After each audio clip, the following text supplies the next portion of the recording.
मैं आज जद पे हूं तो इतना खुशगुमान न हो, चिराग सबके बुझेंगे हवा किसी की नहीं। हम डरे नहीं हैं, हम सिर्फ सरकार से अपील कर रहे हैं कि हमें अपना समझिए, हम आपके अपने हैं, इस देश के नागरिक हैं और आप ताकत में हैं। संख्या बल के आधार पर बिल हो सकता है आप पास करा ले, लेकिन आपको यह बात समझनी पड़ेगी कि हम तो वो तारीख हैं, जहनों में रहना है जिसे, कागजी पुर्जे नहीं जो फाड़ डाले जाएंगे। जिस जमीन पर मैं खड़ा हूं ये मेरी पहचान है।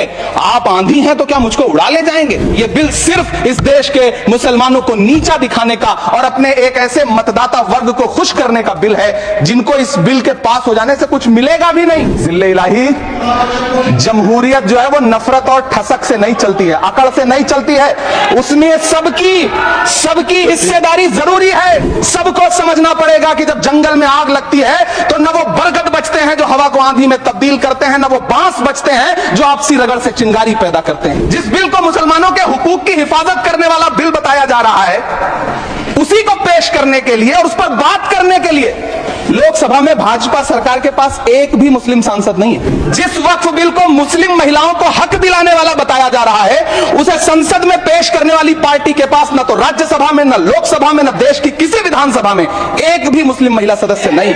बस आप कह रहे हैं यह बिल उम्मीद की नई किरण है। नहीं साहब, इसे भले किरण जी लेके आए हैं, लेकिन ये उम्मीद की नहीं बल्कि नाउम्मीदी की किरण है। कल किरण रिजिजू जी कह रहे थे कि रेलवे की जमीनें देश की जमीनें हैं, डिफेंस की जमीनें देश की जमीनें हैं।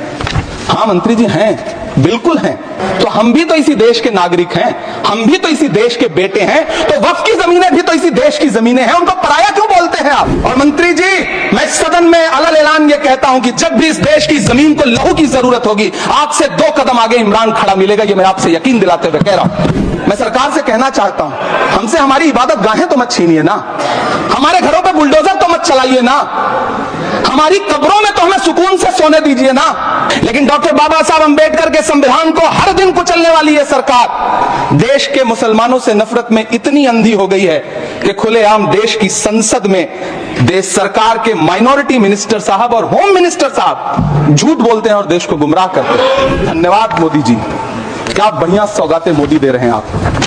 पहले हमें गुजराते मोदी दिया, आप सौगातें मोदी दे रहे हैं।